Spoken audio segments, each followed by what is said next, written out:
Hello, everyone, and thanks for joining us this evening. I'm Carrie Tirado Brayman, the director of the University of Buffalo's Gender Institute and professor of English, and it's my pleasure to introduce this evening's conversation with Barbara Smith and my colleague Lillian Williams.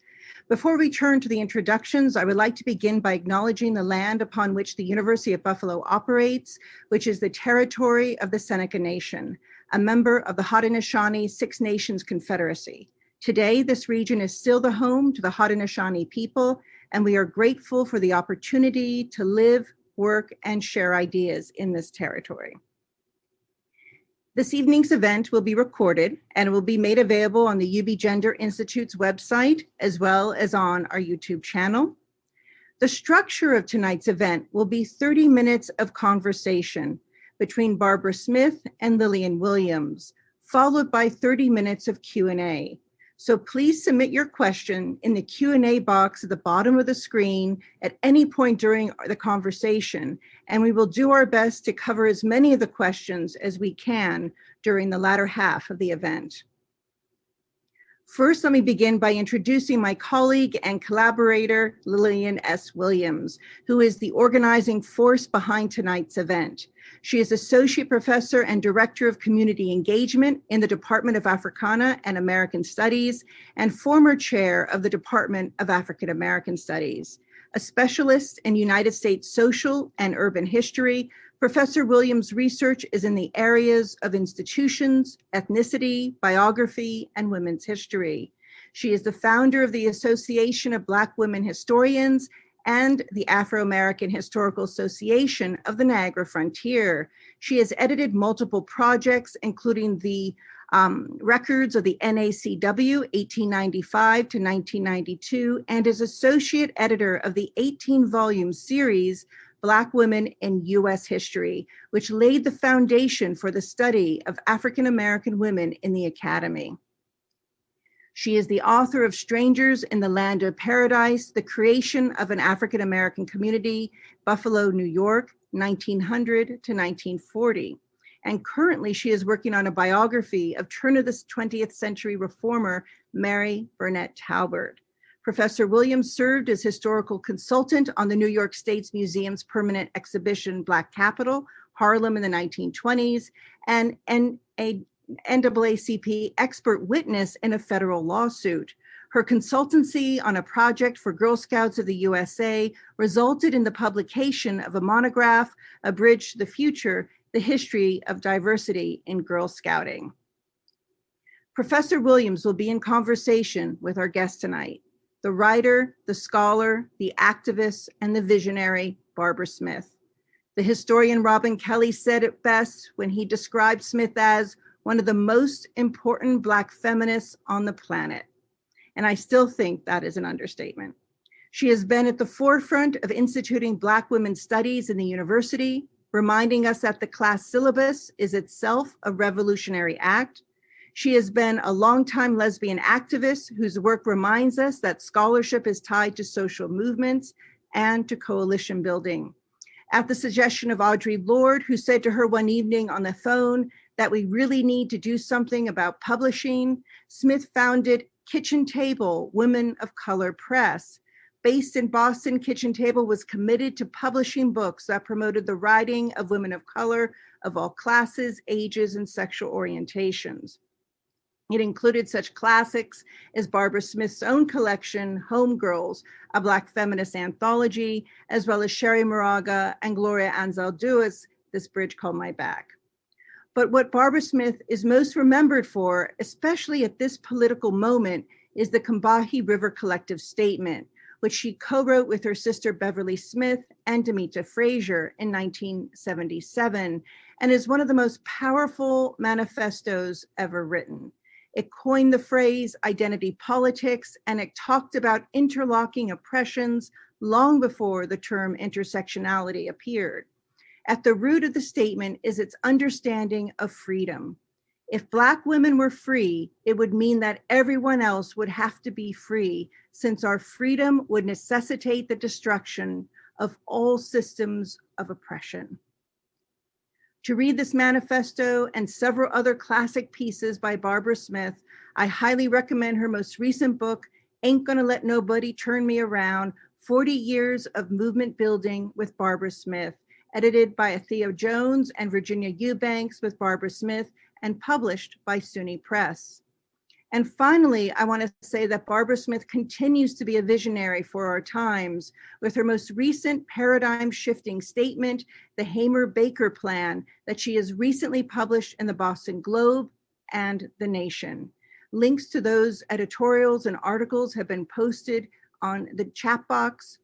This plan, named after Fannie Lou Hamer and Ella Baker, would be a Marshall Plan for eradicating white supremacy at a systemic level through economic interventions. We are so fortunate to have Barbara Smith with us this evening, and it's an honor to welcome her to Virtual Buffalo. So welcome, Barbara, to the Gender Institute.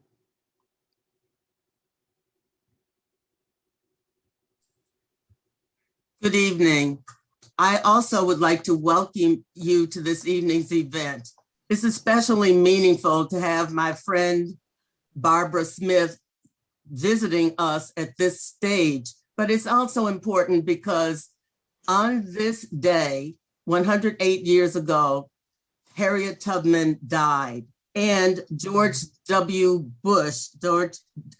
H. Bush issued a resolution in 1990 indicating that March 10th would be Harriet Tubman Day. So I'd like to welcome you all to this evening's event and Harriet Tubman Day. I'd like to begin, Barbara, by having you tell us about your journey in terms of your political activism.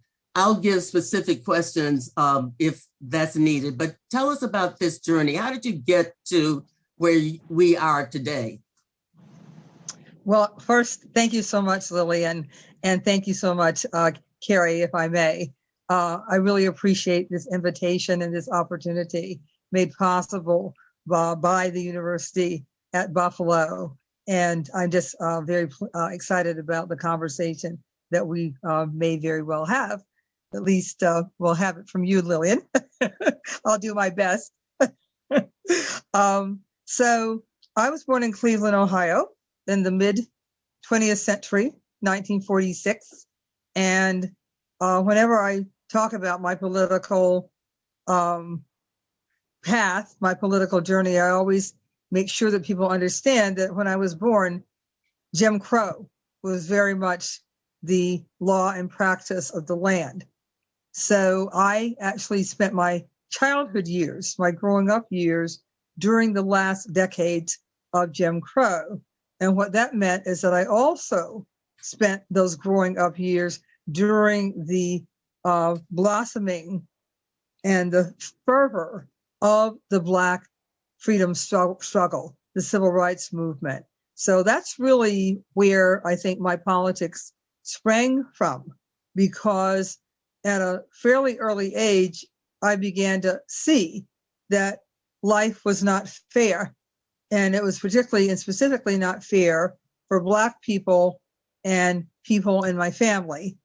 And that really made me want to be involved.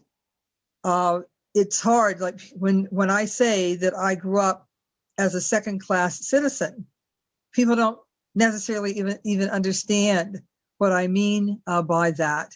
And I won't go into a lot of details, but maybe I think what happened with that interview, that infamous or whatever famous interview that happened on Sunday with people who have titles, you know, I didn't watch it because I'm not really that drawn to the problems of cajillionaires.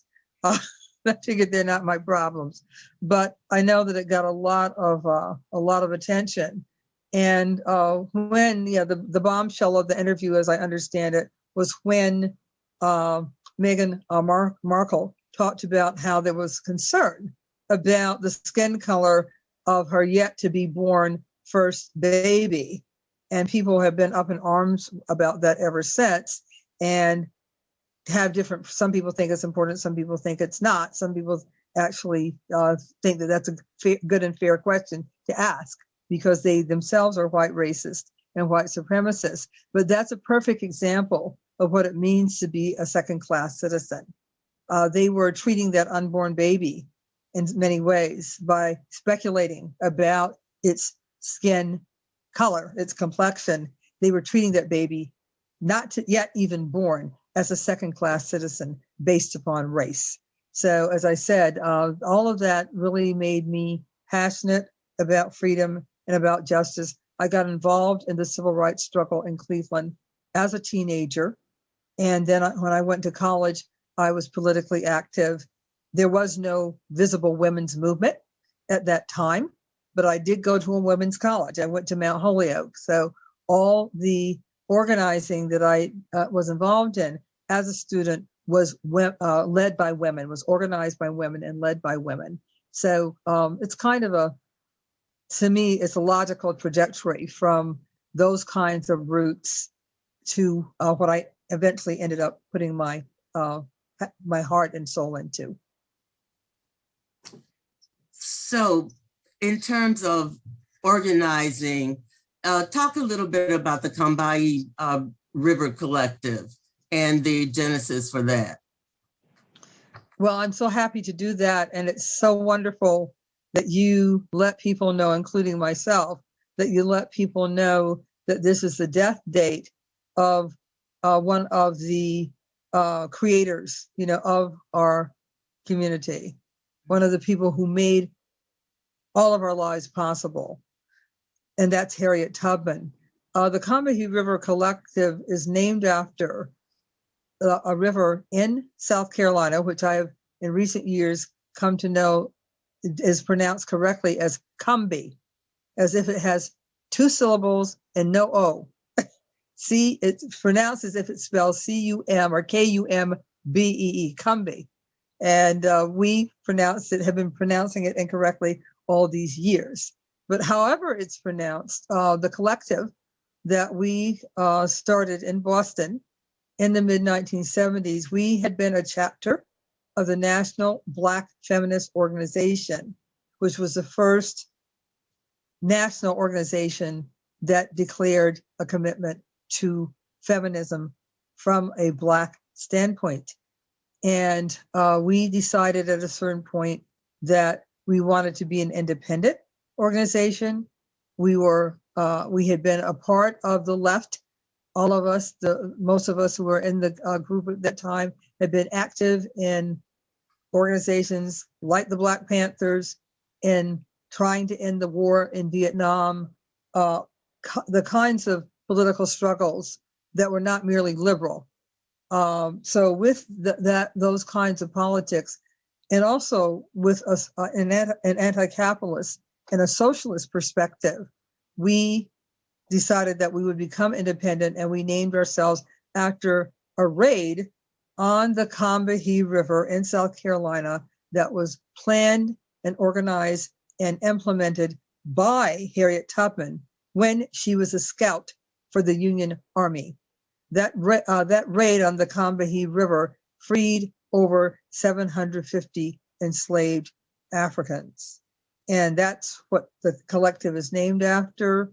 We did organizing in Boston from the mid-70s until the early 1980s. And we are best known for having written our collective statement, the Combahee River Collective Statement, where we propose that in order to actually fight the oppression that women of color face, that we have to look at all the systems of oppression that affect us, not just at some.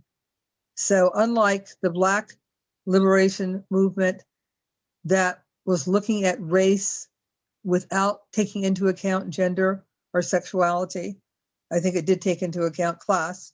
And unlike the mainstream women's movement that looked at gender without taking into account race, we wanted to look at all of the major systems of oppression.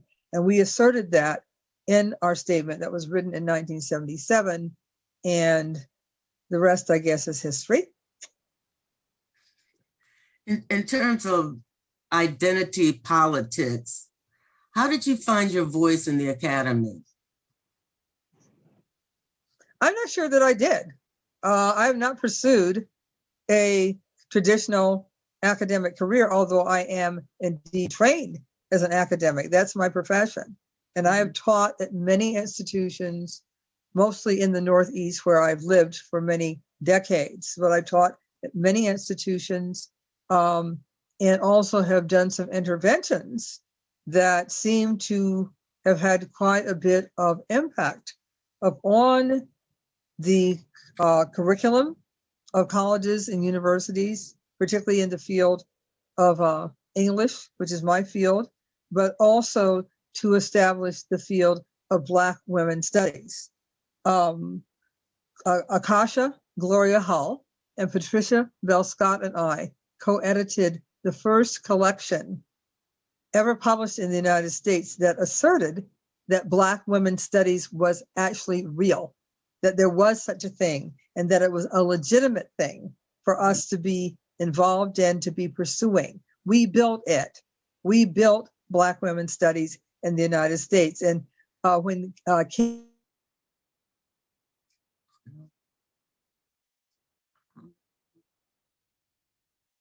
Oh no. We've lost her.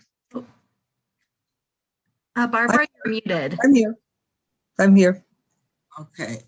We I lost was her. saying, I did fade out for a second, but anyway, I was talking about how, we built Black women's studies, and I was mentioning that when Carrie referred to that 18-volume Black women's history book, well, it's not a book, a set of reference books that you were an associate editor for, that's the kind of thing that we were trying to make possible to happen. Mm-hmm. But in the 1970s, when we were building Black women's studies, and when I was teaching my first courses in Black women writers, people did nothing but disparage. They thought that it was a waste of time. They thought that Black women had never done or created anything that was of any value, certainly of no intellectual or academic value, not of any artistic value. We were just nothings as far as they were concerned. Well, boy, did we prove them wrong.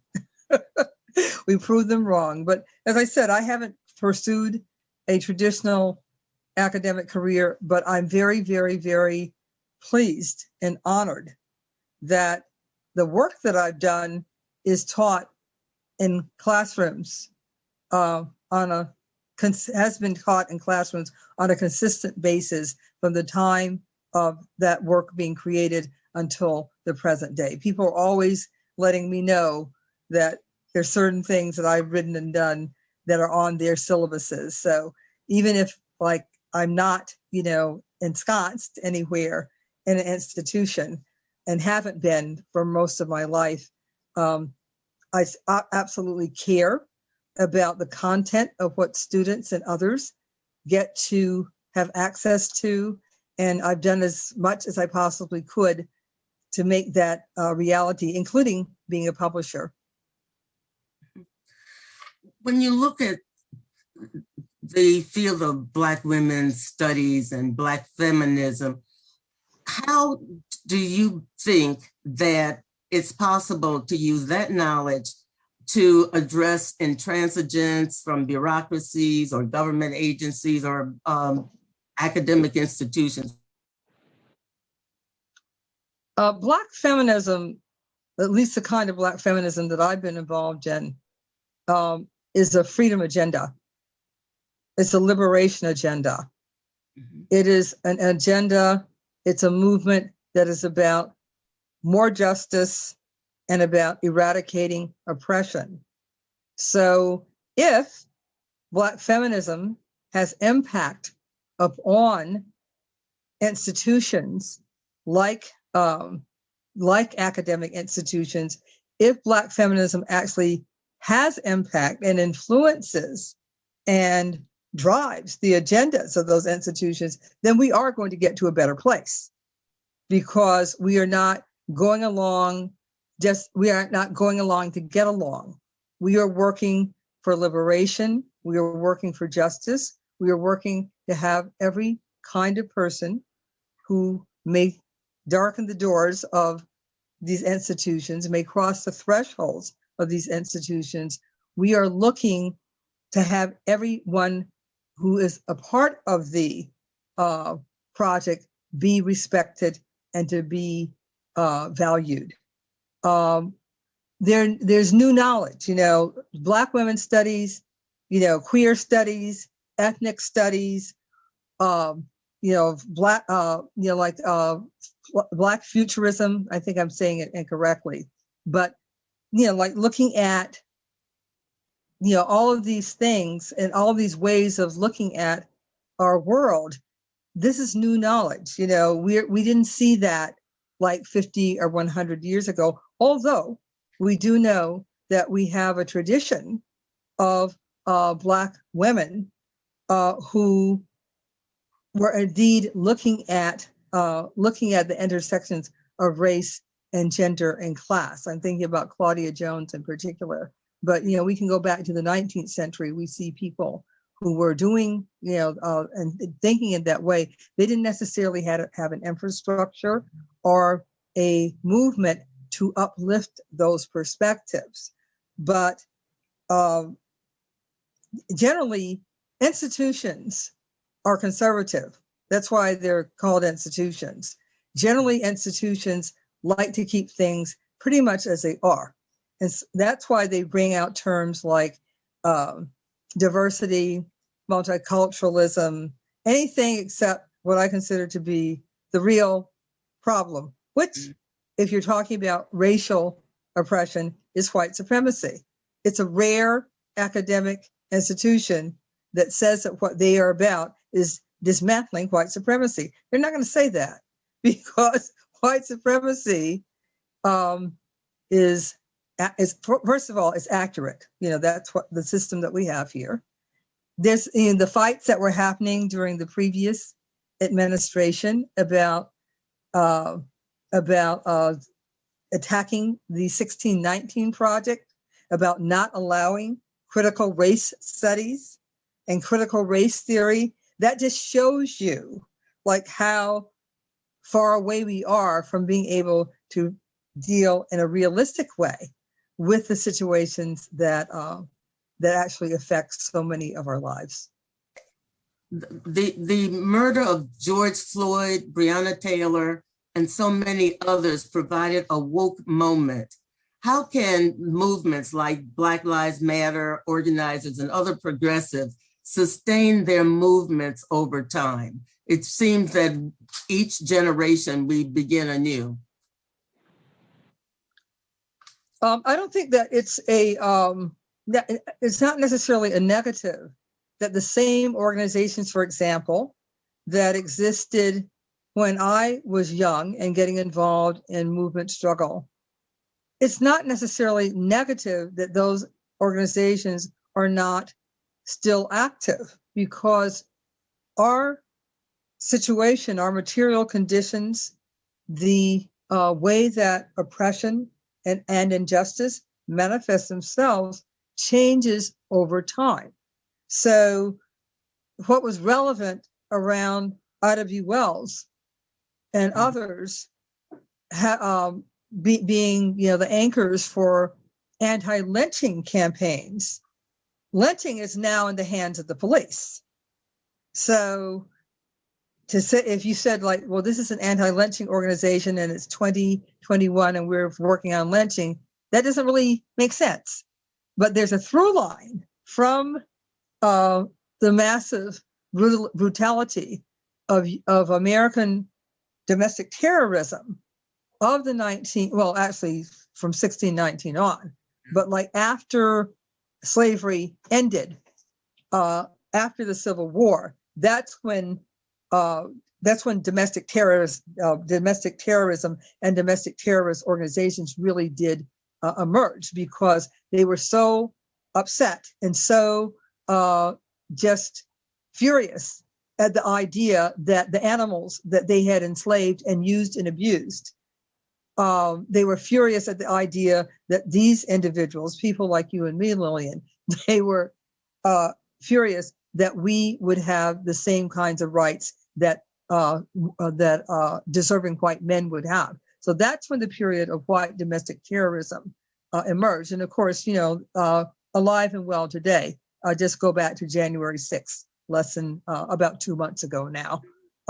But as I said, the fact that conditions change, what's logical now and what is meaningful now is to have movements, the Black Lives Matter movement, the movement for Black lives. It's logical that we would focus on where the most extreme examples of violence and exploitation and oppression are happening. And that is generally vis-a-vis and in the hands of the police.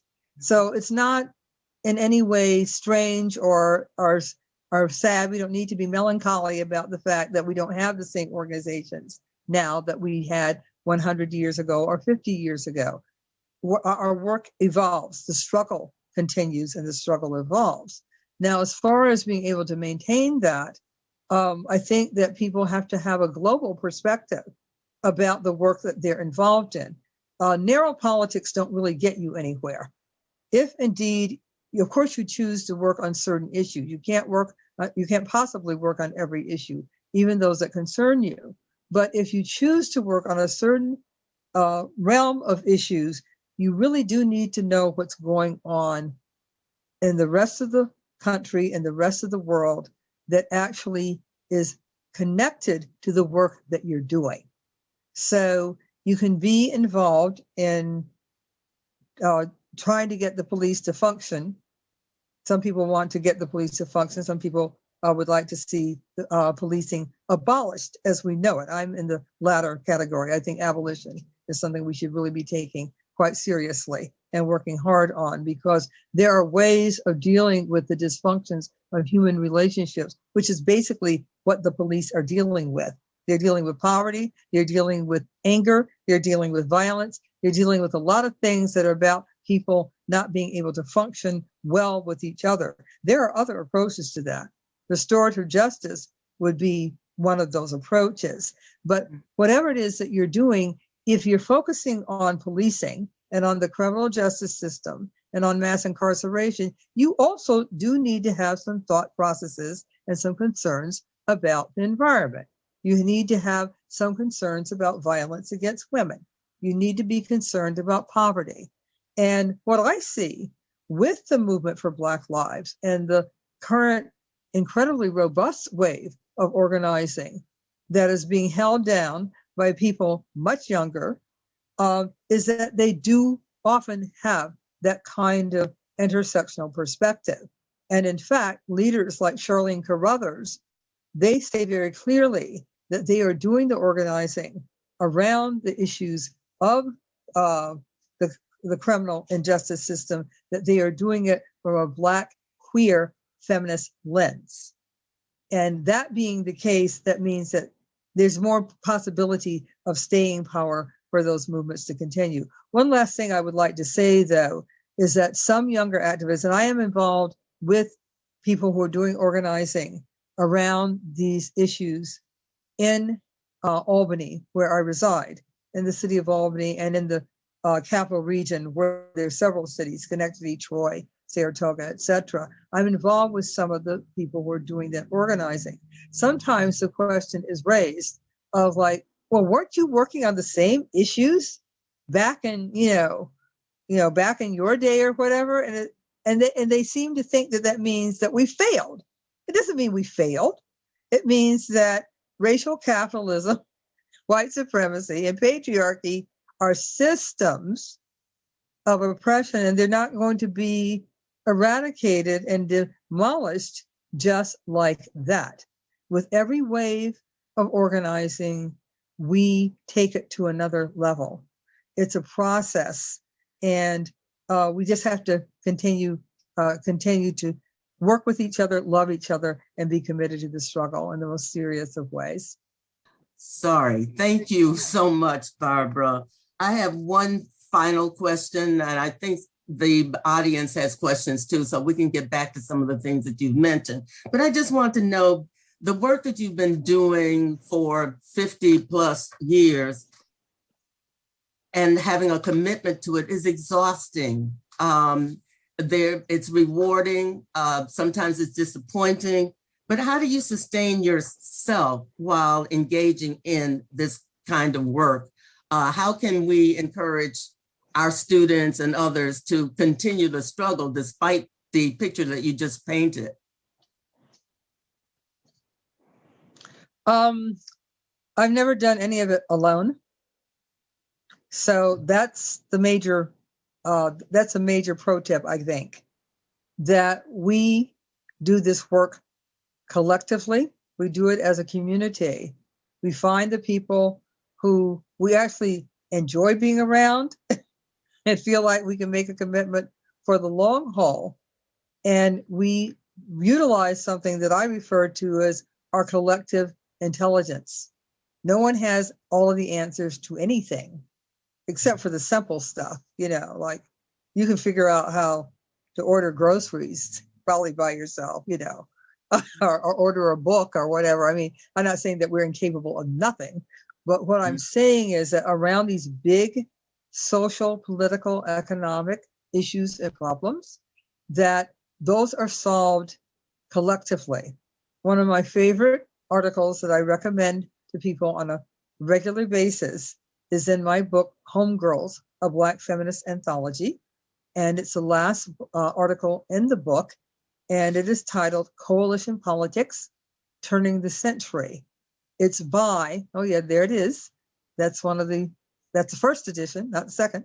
I can always eyeball that and say exactly what's going on. But in any event, that article, Coalition Politics Turning the Century, is by Bernice Johnson Reagan. Mm-hmm. And she is known, well known as the founder of the the peerless a cappella singing group, Sweet Honey in the Rock. She gave this speech. I need to check it. I can never remember, was it 79 or was it 80? But it was at the very earliest. It was the late 1970s. She gave a speech at a women's music festival in California, and the title of the speech was Coalition Politics Turning the Century. She was looking toward the century changing, and also the millennium, the new millennium. And she talks about what you need in order to do this work. We did see that. I did see that question, the one that you just asked. I did see it in advance. And there are things that I'd like to do that have been constricted by the pandemic. But I hope to be able to do some of those things again. But the major answer is that you don't do it by yourself.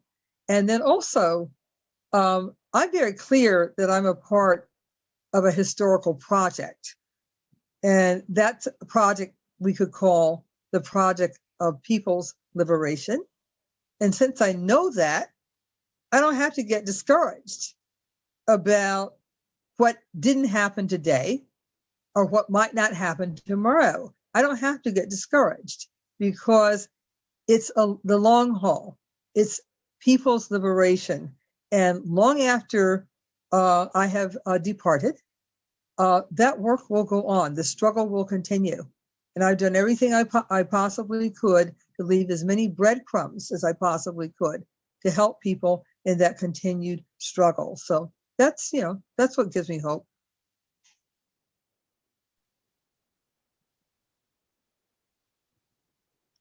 I think, Lillian, you're muted. Sorry. Thank you again, Barbara. I'd like now to turn the session over to Carrie, and we'll take questions from the audience. All right, Carrie, Hillary. Sure. Thank you so much for that wonderful conversation. Thank you, Lillian. Thank you, Barbara. I love that idea of leaving breadcrumbs. And someone wrote in and said, which accomplishment over your career are you most proud of and why?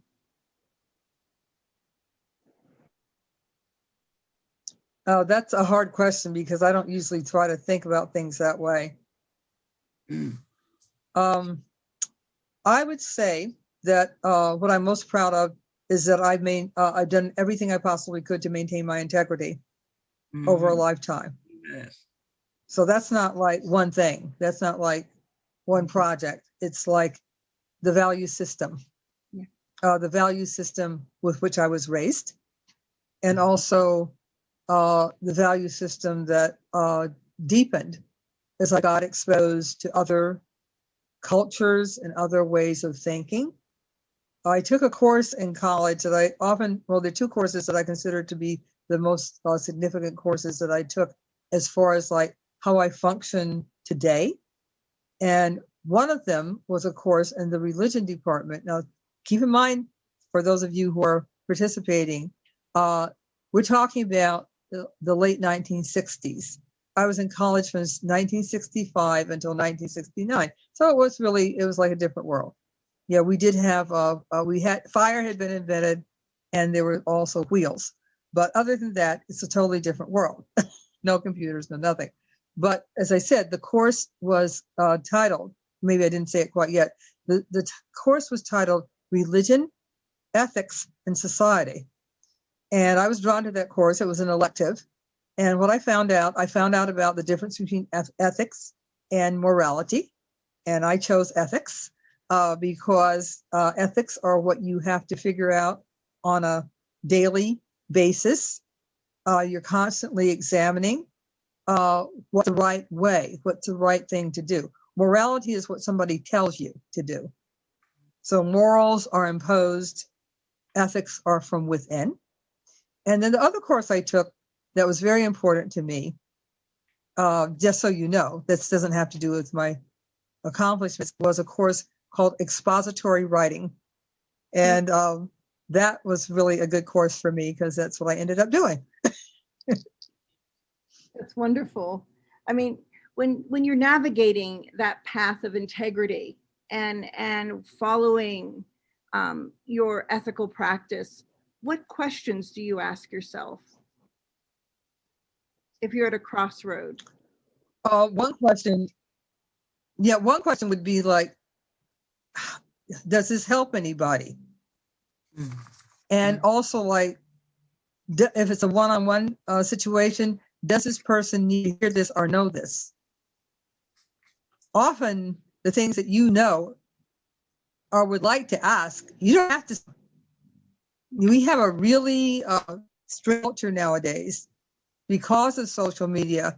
And it's like everything that pops into people's minds is not only does it pop into their minds, and not only do they say it to one person, they say it to the entire world. And we don't really have to go there. And sometimes, your curiosity about something that might make someone else feel sad or uncomfortable, like, if you're just patient, you're probably going to find out what you wanted to know anyway. Talking about big deal things like whether, like, I feel okay about voting for Democrats who run for national office. That's another discussion.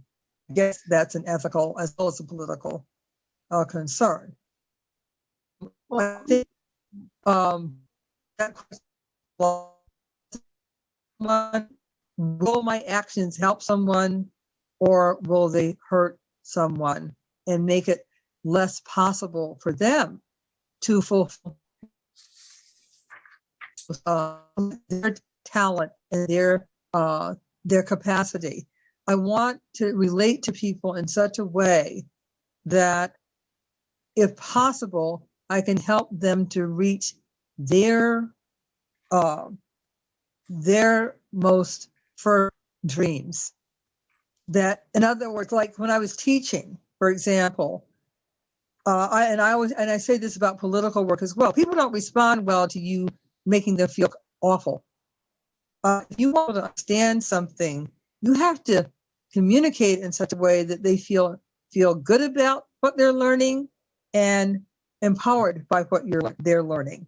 So particularly around issues of race, but this applies to other issues too: gender, sexuality, gender presentation and expression, all kinds of issues. I've always found that it works better to try to help people to think that they're capable of embracing what they don't know, as opposed to making them feel awful about what they don't know. It's a different approach. So it always worked for me. It has worked for me. Very good.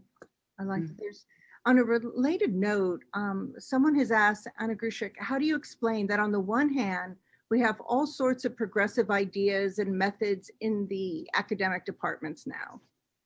But on the other hand, we have administrators with six-figure salaries and an army of poverty wage teaching staff. What do you think is the root or is at the root of this apparent structural contradiction? Well, that's an easy question for me. The problem is that these are educational institutions under capitalism. So they are organized the way that you would expect a capitalist institution of higher learning to be organized. More and more, particularly our big universities, are run like corporations and like businesses. The presidents of these institutions are often hired not for their intellectual depth or for their deep commitment to student learning. They're hired because they can raise money. And why do they need to raise money to that degree? It's because they're academic institutions under capitalism. And we don't have the kind of society, although we do have some funding for education. Notice how during this pandemic year that it's the small, not marquee named institutions, some of them have closed. Yeah. Because there's a place called Harvard, that's sitting on top of Fort Knox, and there are other institutions like that. There are some very prestigious institutions that don't have those kinds of funds, and then there are others that are educating the majority of our young people, and they're having real problems. And why? Education under capitalism. Simple as that. Simple as that, and miserable as that. Now, if you go to some other countries, even countries that are more similar to us than you might think, and thinking about Western European countries, you will see that their education systems are funded totally differently, and the assumptions about who can access them are quite different than here. So the exploitation of adjunct faculty and the exploitation of non-academic staff that keep that institution running, that is typical of how a capitalist institution works. Whether it's a factory, a hospital, or a college or university, you see similar dynamics because capitalism is about one thing, and that's making a profit. So even universities and colleges that generally are not for profit, it's not that they're for-profit institutions, but they are institutions under that kind of a system. And that needs to change, doesn't it? It does. And as you say in your wonderful collection of essays here, when you graduated from college, you had very little in debt, right? And so it's something that really has happened in the post-Reagan era, with this intensification of student debt and loans, Right. increases tuition rates. Yeah. Yes. Someone wrote in asking about, let me just see. Thank you so much for the presentation. Barbara Smith mentioned the tradition of Black women who looked at the intersections of gender, race, and class, among them Claudia Jones. I wondered if she referred to the movement Mary Helen Washington describes as Black left feminism. Was this tradition a source of inspiration for you when you founded the Combahee River Collective? I knew very little about that history. I'm being perfectly honest. I generally am. One of my books is called The Truth That Never Hurts, Writings on Race, Gender, and Freedom. So I'm generally known for not pulling punches around this kind of subject matter. So I knew very little about that tradition of the Black left and Black left women. I did have the thought process in the early 1980s when I moved to New York City from Boston and we were starting Kitchen Table Women of Color Press. I had recently found out that the incredible genius Lorraine Hansberry, playwright, writer, just a woman for the ages. I recently found out that she had written letters to the Ladder, that is, and that was an early lesbian publication. And so that made me know more about her than I knew already from being familiar with her incredible work. And I used to think like, wow, I wish Lorraine Hansberry was still alive, because then I could talk to her. I might be able to talk to her and ask her, what the hell we tried to do? What the hell should we be doing? I had the incredible fortune of meeting Fannie Lou Hamer when I was a teenager in Cleveland. And the reason I had that good fortune is not because I won a contest or something like that. It's because I was in the movement. I was active in the civil rights movement in Cleveland, and she was invited to come to rally. We had a very robust civil rights movement in Cleveland, and in the spring of 1965, she came, and I actually got to not only see her speak, but amazingly, I'm a twin, so my sister and I obviously are exactly the same age, and she was very involved as well, my sister Beverly. And we got invited after Fannie Lou Hamer spoke to a grown-up party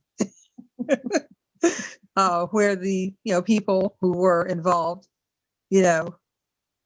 core people. I was in CORE, the Congress of Racial Equality, actually. But when I say core people, I meant people who were essentially involved in organizing. Someone asked if we wanted to come to this party where Fannie Lou Hamer was going to be. So not only did I get to see her speak, I actually got to see her in a small space. And I know that my sister and I said some really appreciative words to her. I don't know if she would define herself as a part of the left. I think legitimately she is. And I did not know about Ella Baker until probably the 1980s. I was not aware of her. I certainly knew about SNCC, the Student Nonviolent Coordinating Committee. So I didn't really know that much about our ancestors. What was fortunate with the Combahee River Collective, there's a person in the Combahee River Collective named Sharon Burke, who was in her 40s when the rest of us were in our 20s or 30s. And she had had a lot of experience in the Black left. And the fact that she was a part of the collective, that really had a huge amount of impact on our understandings and on our politics. So as opposed to looking elsewhere, there was actually someone in our group that had those years of experience and really offered much guidance to us. Very good. You speak about a continuum in your work and sort of passing knowledge down generationally. And those are two powerful examples. Somebody wrote in asking, if you were to rewrite the Combahee River Collective statement today, what changes would you make? Virtually none. That's so funny. I have to laugh because there was a tweet earlier today, this very day, that around Women's History Month was asking, what's your favorite quote from the Combahee River Collective statement? Now, they weren't asking me in particular, but I responded in answer to your question, and I put it in all caps. I said, all of them, all of it, the whole thing. The whole thing is my favorite. Go figure, Would it be because I wrote it? Who knows? But be that as it may, there is one thing I would try to explain a little bit more, which is at the end of the statement, there's a quote from Robin Morgan, who was and still is a significant second wave feminist, and she had written in something that she had no idea what possible, I don't know if it's contribution, but what possible kind of revolutionary contribution white men could make. Oh, I think the screen, oh no, Barbara, come back. Yeah, I'm back. I'm back. A bit of glitch feminism. Can you hear me? Yes. Yes. I'm back. Anyway, I was talking about white men. Do you think that had anything to do with it? Anyway, so she made this statement about, as I said, we were quoting how she was raising the question of like what the possible purpose that white men could play in, our, burgeoning feminist movement. And then we, if white men, it was kind of like, I can't remember what that is an analogy. I don't know what that is, like when you compare things by kind of in opposition to each other. So we were basically saying, well, if white men don't have a revolutionary purpose and Black women might be considered to be their opposite number, then we definitely have a revolutionary purpose. And that's what was near the end of the statement. I would either take that out or either explain it much more clearly, because even at the time, I don't think that we were saying that we thought that white men had nothing to contribute to struggle. I think that it was just a little too clever by half to use that as a way of saying, if white men, if there's a question about whether they can contribute, then us as their opposite number obviously have a lot to contribute. I would definitely do something about that. And I've said that before. This is not the first time that I've referred to that, but everything else is cool with me. Very good. Yeah, you have. I think. Go ahead. Hillary's posted that Robin Morgan quote in the chat box. Gwen Thomas asked, could you offer your insights into coalition building, particularly around political organizing or running for political office, which you have done in Albany for city council? What advice do you have? I don't know that I really have anything that's particularly unique about coalition building. I learned so much by getting involved in electoral politics with my politics that I maintained. I got to meet different kinds of people who I would never have had the opportunity to get to know had I stayed in my comfortable lesbian feminists of color kind of context, left lesbian feminists of color context. I got to meet lots of different kinds of people. I certainly represented a ward that had lots of issues and concerns. I live in a poor Black community to this day, and that's a community that I represented. I had a very diverse ward. I also had the richest ED electoral district in the entire city was also in my ward. But as I said, those people did not call me very much because they didn't really have any problems that I could solve. But be that as it may, I think the fact that I was open to the possibilities, and one of the things that I did that people might disagree with, there are people who ran for office subsequently who are well known, who ran very clearly with their politics. They were running in a different kind of context. I'm thinking about Alexandra Ocasio-Cortez in particular, but the entire squad. And they're new members of the squad now with the new Congress. But for me, I didn't hide my politics, but I also did not beat people over the head with them, because from what I could see, people didn't really care about that stuff. I mean, on the Common Council / City Council level, they call it the Common Council here. On the Common Council level, people are calling you about potholes and sidewalks, getting sidewalks fixed, and traffic lights, and all kinds of basic everyday things. I can't tell you how often I went to school meetings, that is meetings in principals' offices with constituents. Now I was good at that because, I feel quite confident in educational settings, given, my background. And I was really happy to be able to go with parents to meet with people at the school around their children.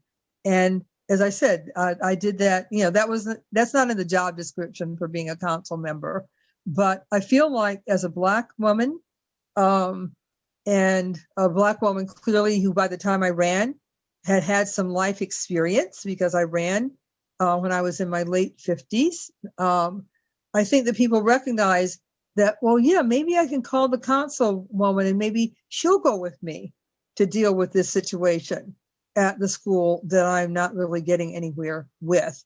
And as I said, those are the kinds of things that people were concerned about. They didn't care that I was a Black radical lesbian feminist who had a lot of books with her name on them. That they weren't concerned about that. Sometimes they found out about it and they were very happy. They were delighted, actually. Some wonderful things happened when they would find out. But I didn't really see that as like relevant to what we were trying to accomplish, which was justice and rights for people in my district. That's what I was working on. So my politics, whatever they were, I did not lead them at the door because I functioned with them. Like everything I did was based on my political understandings and my political values and commitments. I just didn't say, well, as a socialist, the fact that, you're being exploited at this workplace, I didn't need to say that. I just needed to try to help them. I think that we're getting close to our end time, and there is something that I had wanted to talk about that hasn't quite come up. Yeah, please. So I know that there are probably a lot of questions, but I assume that we want to keep this to the appointed time too. Absolutely. Please go ahead, Barbara. Okay. So what I wanted to make sure that I got to talk about is the fact that I wrote these, they've been mentioned, that I wrote 4 articles following George Floyd's lynching. The first one I wrote, I started a few days that very week that he was murdered, about white supremacy. So I have now written not 1, not 2, but not 3, but 4 different articles since late May of last year about white supremacy. 3 of them published in the Boston Globe and 1 of them published in The Nation. And the reason I started writing those articles, I did not know there would be that many of them, but the reason I started is because I felt that people were getting the conversation and the discussion all wrong. That people need to understand that the system is white supremacy. That is what we're up against. And until we deal with that, face it, name it, face it, and decide to eradicate it, we're not going to get anywhere. The second article that I wrote that was published in The Nation is, the title is How to Dismantle White Supremacy. I did say dismantle. And we talked, I think, about the Hamer-Baker Plan, a Marshall Plan to get rid of white supremacy. These are thought experiments.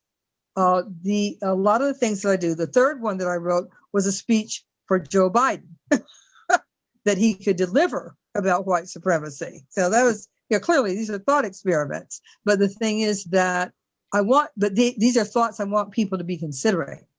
So not many people, most people will not talk about white supremacy. They prefer systemic racism, discrimination, racism, prejudice, whatever. But those, even if they do talk about white supremacy, they certainly do not talk about the possibility that it could be ended.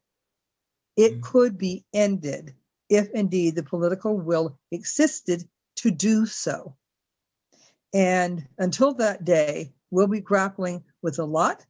But I put out proposals, just like very, very general proposals about the kinds of things we could do if indeed the society as a whole decided, like, enough of this misery, enough of this violence, enough of this destruction let's end it. It had a beginning.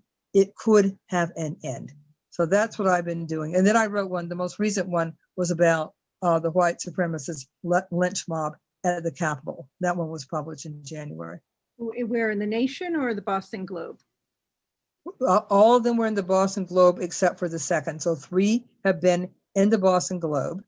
Numbers 1, 3, and 4. The second one was in the Nation.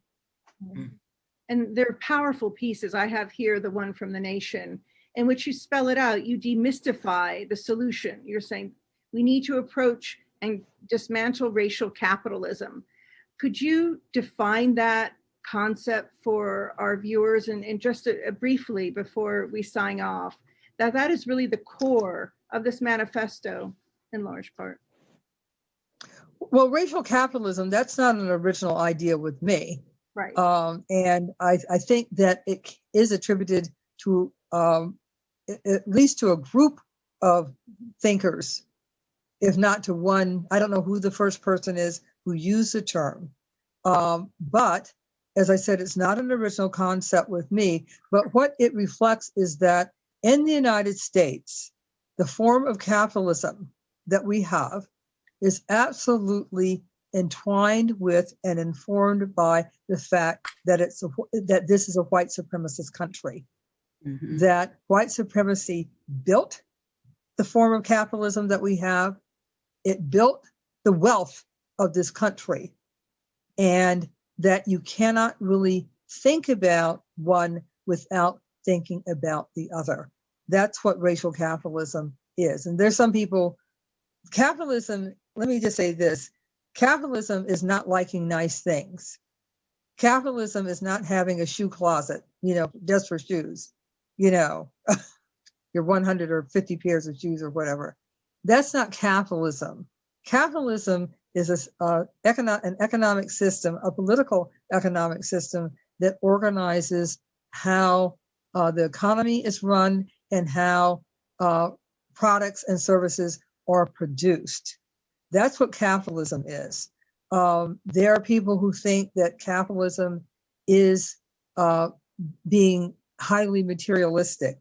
You might be more likely to be materialistic under capitalism, but that's not what capitalism is. Capitalism is the fact that what we were talking about earlier, the fact that there are people at universities and at colleges who are making high six figures, and that the people who are actually delivering the education are barely paid and are barely able to get by. It's a system. Mm-hmm. Very good. And Cedric Robinson is the one who coined racial capitalism, who I think he passed away about 2 years ago. Yes. Cedric Robinson. Thank you so much, Barbara. I think that's a powerful way to end, and to encourage our audience to keep reading your work. And you truly are a visionary, and these essays really spell out the concrete ways we can get beyond the times we're living in. So thank you. And Lillian, I'm so grateful to you for bringing Barbara to all of us, to Buffalo virtually. And thank you so much for engaging her in conversation. It was terrific. Thank you. And thank you all. And I want to say thank you too. I also want to thank all of those who were supporting us, Dave, Hillary, Audrey. Thanks again for your support. And we'll see you next week when Dr. Brenda Moore will be giving a lecture on African American women in the military in World War II. Terrific. All right. Thank you. Thanks for joining us. Have a good evening. Bye-bye. Good evening, everybody.